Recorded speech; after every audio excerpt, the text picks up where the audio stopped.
I walked into my own funeral. And the moment I stepped through those chapel doors, I realized something terrifying. They weren't mourning me. They had already accepted I was gone. Not just gone, conveniently erased. A few heads turned first, then more. Then the entire room went silent in a way that didn't feel natural. Not respectful silence. Not grief. Shock silence. Like someone had just broken reality in half and nobody knew what rules applied anymore. My aunt dropped her prayer booklet. Someone in the back actually stood up. And my cousin Daniel went pale so fast I thought he might collapse. But the worst part? My mother didn't move. She just stared at me like her brain was refusing to process what her eyes were seeing. Because according to everyone in that room, I was dead. My name is Elias Carter. And 3 days ago, I was legally declared deceased. Or at least, that's what my family told the world. The chapel smelled like lilies and polished wood. Too clean. Too staged. Like someone had ordered grief in bulk and arranged it neatly in rows. Black clothes. Folded hands. Fake tears already drying on faces that weren't used to crying for me. At the front of the room, my framed photo sat next to candles. A picture I didn't even know they had chosen. I looked peaceful. Like I agreed to this. Like I approved of being turned into a memory. But I was standing right there, breathing, alive, watching them bury me in real time. And no one had noticed the most important thing yet. I wasn't supposed to be able to walk in, because according to them, I had died overseas. A tragic accident. No body recovered. Just paperwork. Convenient paperwork. The first whisper started in the 3rd row. Then it spread like fire. That's him. No, it can't be. He's dead. That's impossible. And I just kept walking. Slow. Controlled. Not because I was calm, but because I needed to see everything. Every reaction. Every face. Every lie breaking under pressure. My father's brother, Uncle Raymond, was the first to move toward me. He looked like he wanted to grab me and shake reality back into place. But instead, he just pointed. "You're not real," he said loudly. That was his first instinct. Denial. Not joy. Not relief. Denial. I stopped a few feet from the front row, looked at him, then at the rest of them, and said quietly, "I guess someone forgot to tell me I died." That's when everything cracked open. A woman screamed in the back. Not dramatic. Pure panic. Like her brain had stopped understanding logic. Someone dropped a chair. Another person knocked over a candle. And suddenly the funeral wasn't a funeral anymore. It was a collapse. But my mother still didn't move. That's what scared me the most.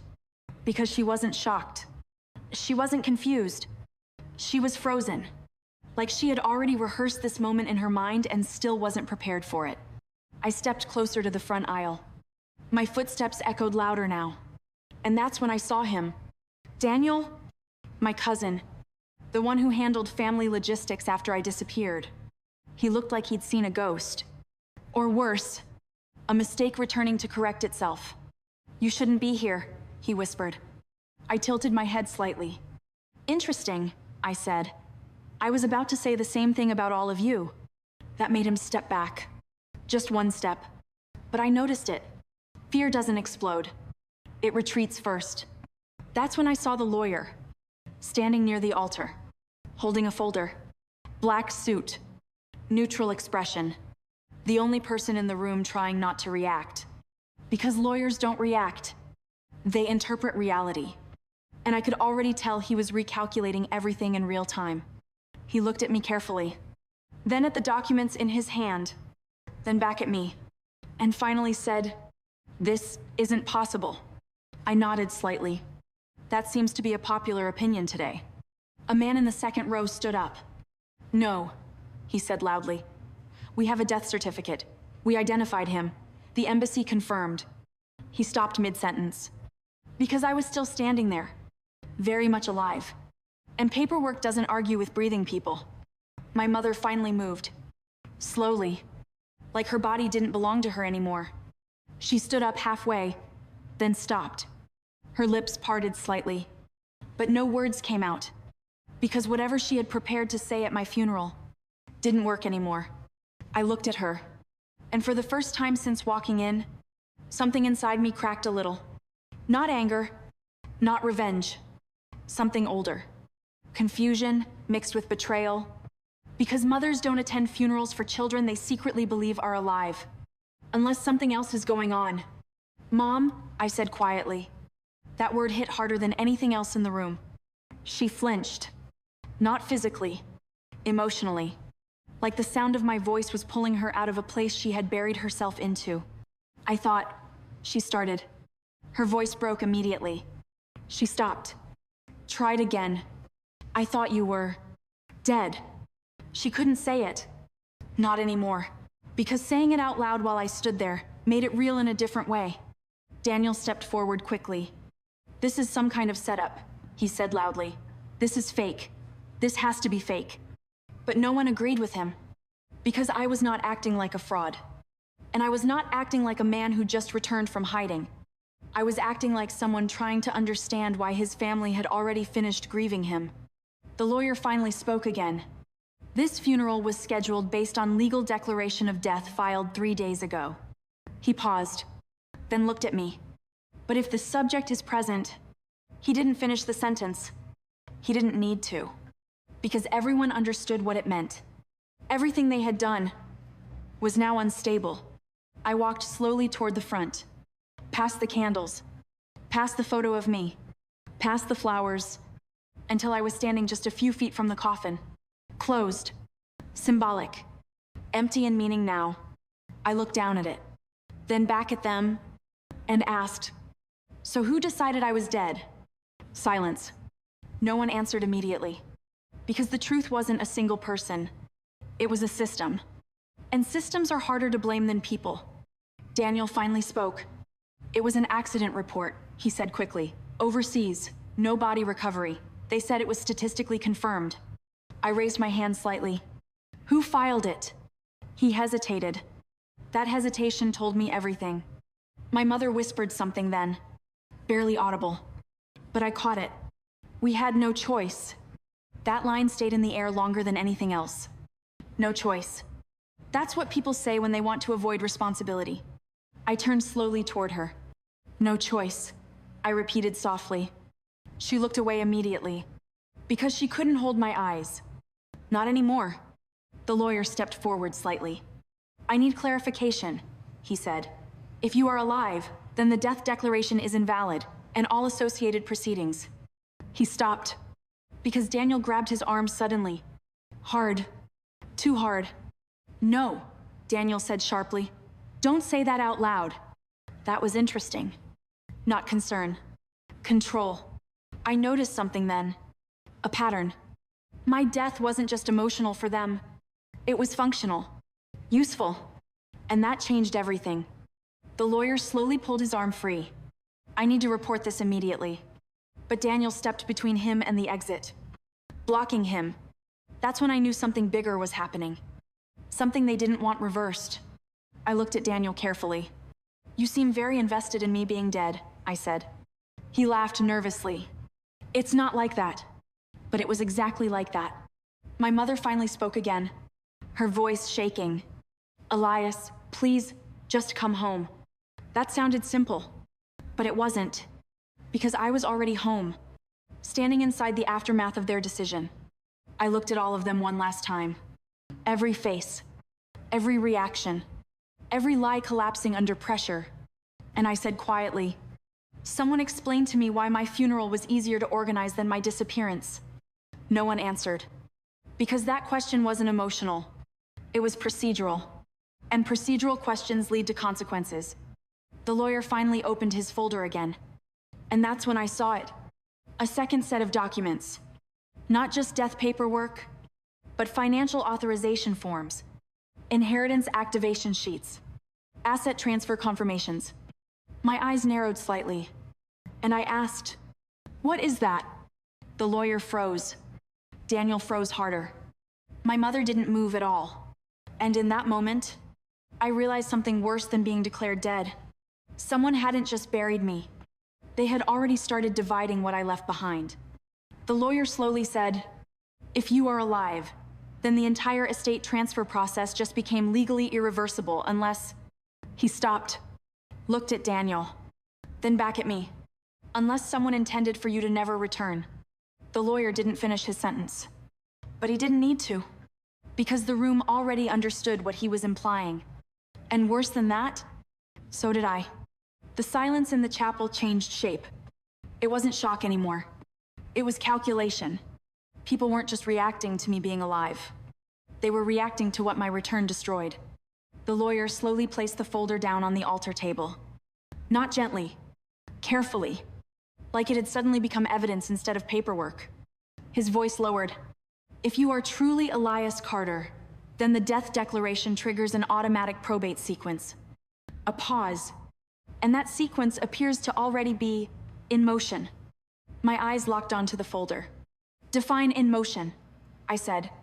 The lawyer hesitated again, then opened it. And that's when everything started to make sense in a way I didn't want it to. Stamped documents, signed affidavits, bank authorizations, insurance activation forms, and a sealed inheritance transfer structure already partially executed. My name was on every page, but not as a living person, as a concluded one. I looked up slowly, and this time my voice was quieter.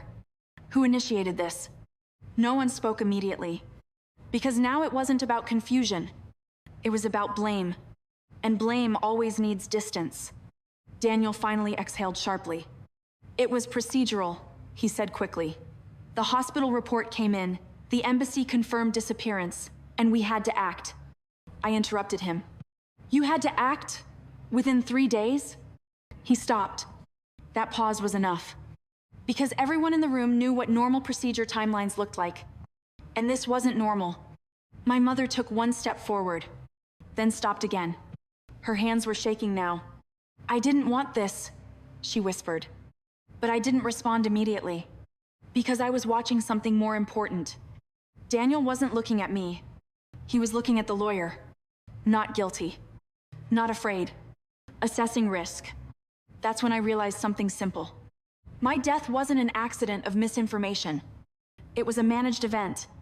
And managed events don't happen without coordination. The lawyer cleared his throat.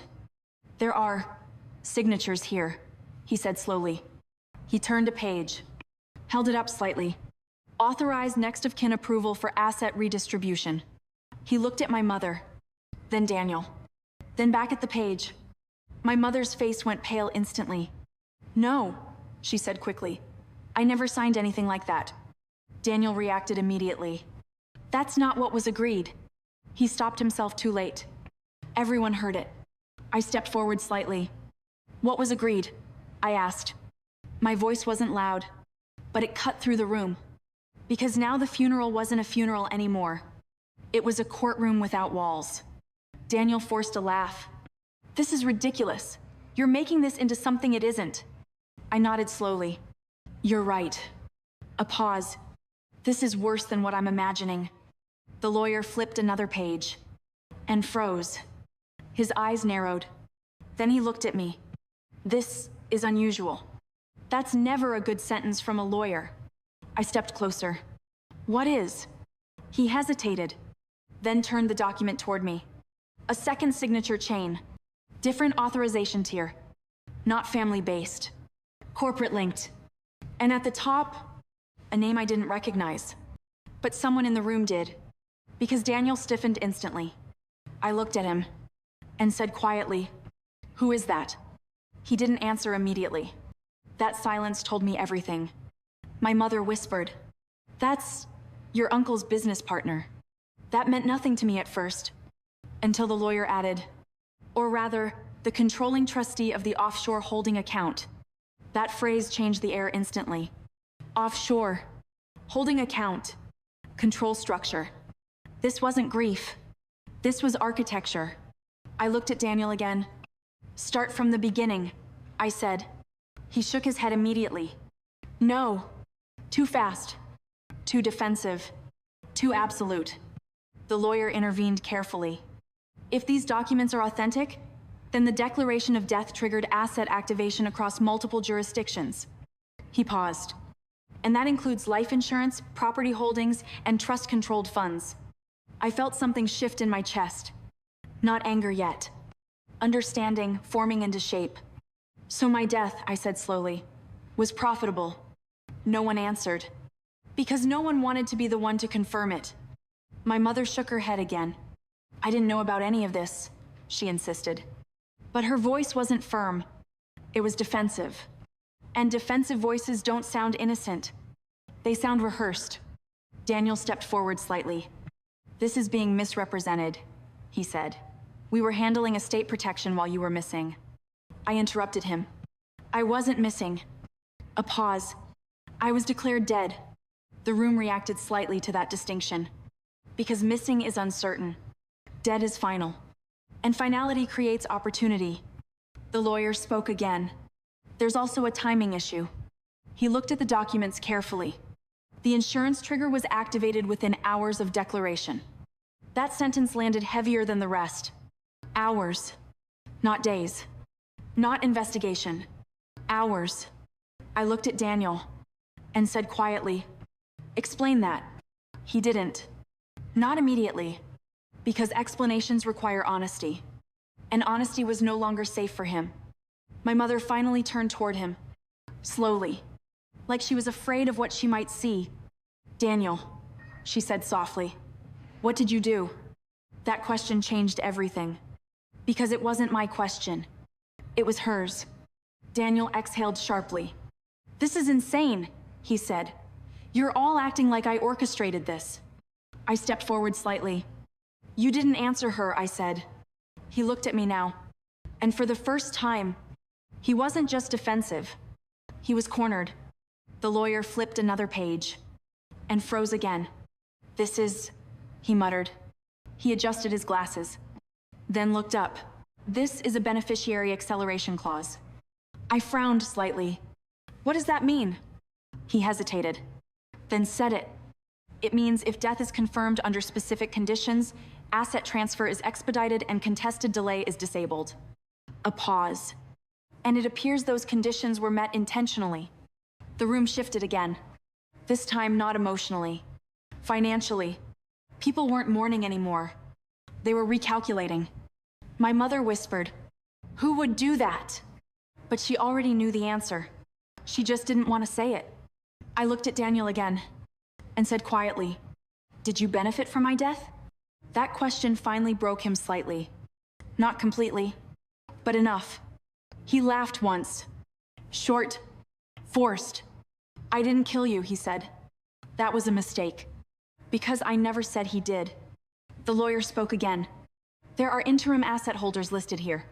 He turned the document slightly. "And one of them is currently actively withdrawing funds." That stopped everything. I stepped forward immediately. "From where?" He looked at the page again. "Corporate liquidity accounts tied to your identity." Pause. "And personal trust structures." My eyes narrowed. "So while I'm standing here alive," I paused. "Someone is actively draining accounts tied to my death." Silence. That was the moment everything stopped being abstract. My mother sat down slowly. Not emotionally, but physically overwhelmed. Because now she understood the scale of what had happened. Daniel stepped back slightly. "This is being misinterpreted," he repeated again. But his voice wasn't strong anymore. It was fading. I walked slowly toward him. Not fast, not aggressive, controlled, and I said, "Tell me the truth." He didn't respond.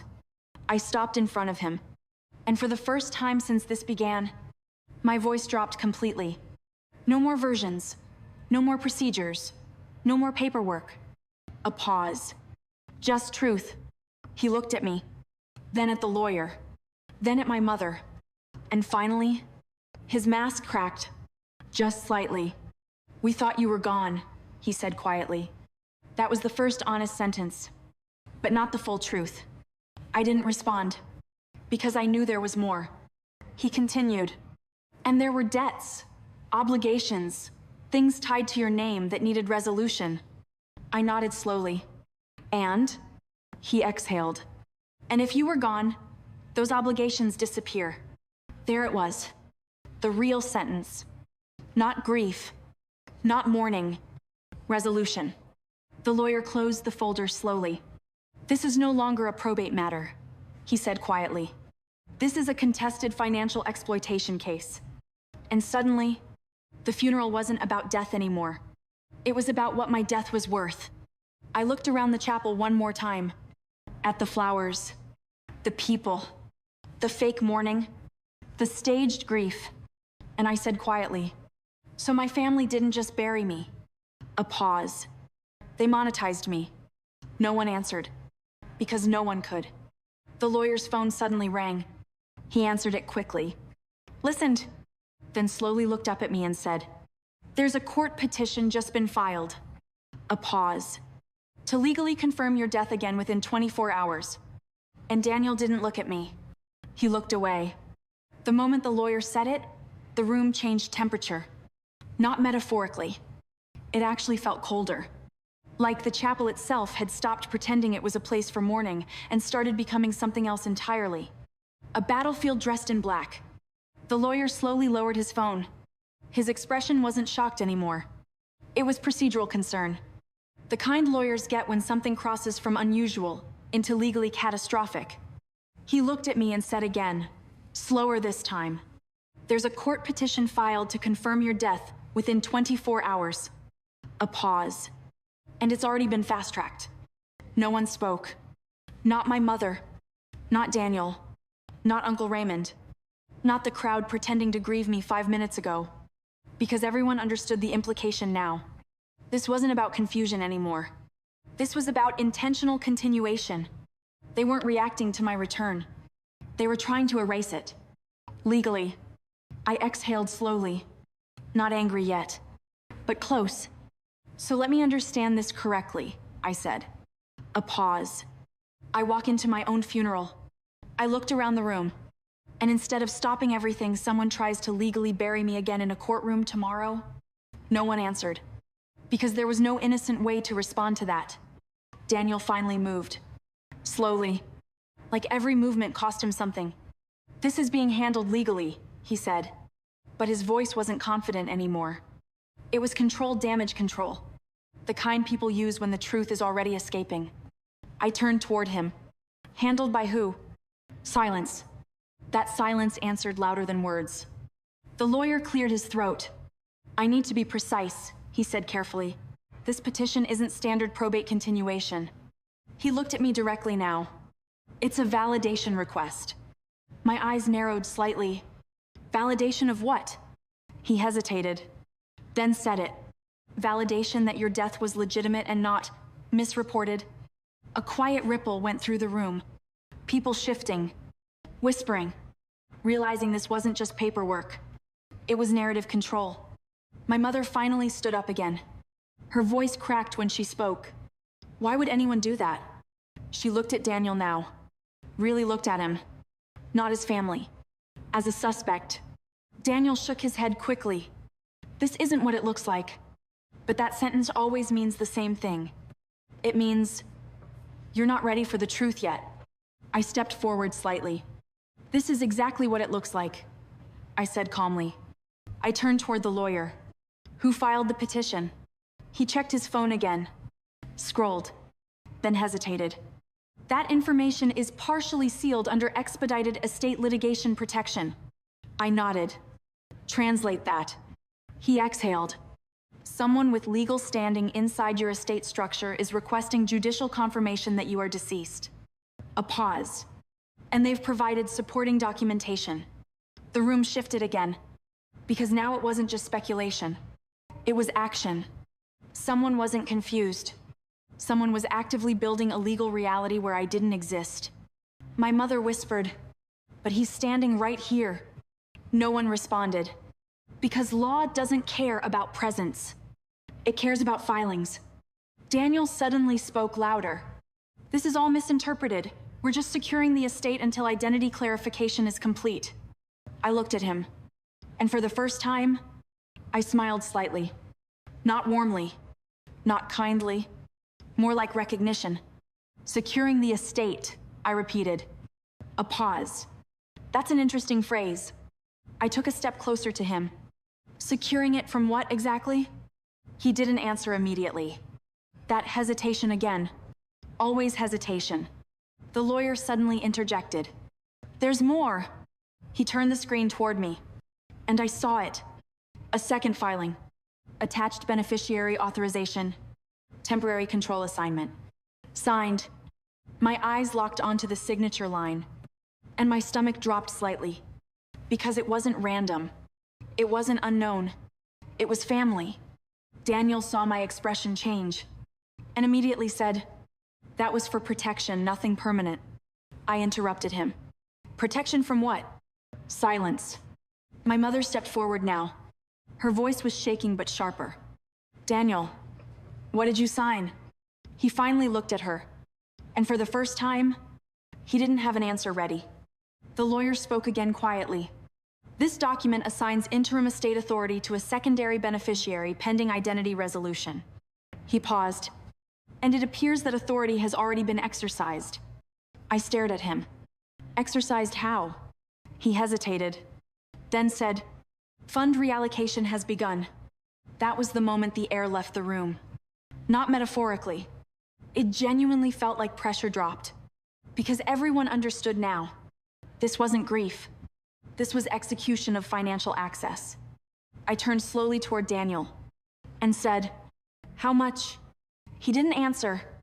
Not immediately. And that silence told me more than numbers ever could. My mother stepped closer to him. Her voice cracked.